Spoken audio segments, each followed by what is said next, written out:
ஆதார் என்பது ஒரு தனிநபருக்கு வழங்கப்பட்ட 12 இலக்க தனிப்பட்ட ஐடி.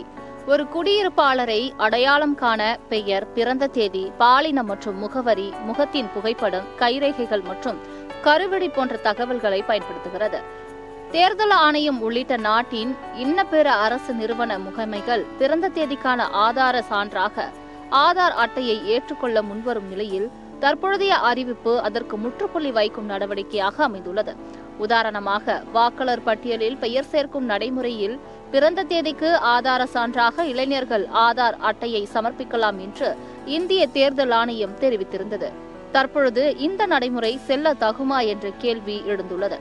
இந்தியாவில் தொடர்ந்து 180 நாட்கள் வசித்த அயல் நாட்டினர் ஒருவருக்கும் ஆதார் அட்டை வழங்கப்பட்டு வருவதால் ஆதார் என்றுமே குடியுரிமை சான்றுக்கான ஆதாரமாக ஏற்றுக்கொள்ளப்படவில்லை.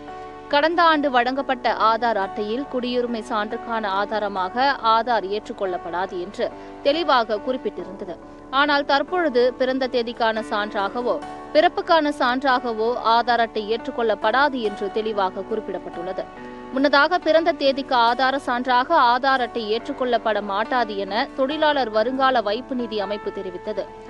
இதுகுறித்து அந்த அமைப்பு வெளியிட்ட சுற்றறிக்கையில், ஆதார் என்பது பிரதானமாக பயனாளிகளை அங்கீகரிப்பதற்கான ஒரு செயல்முறை என்றும் பிறந்த தேதிக்கான சான்றாக அது இல்லை என்றும் தெரிவித்தது.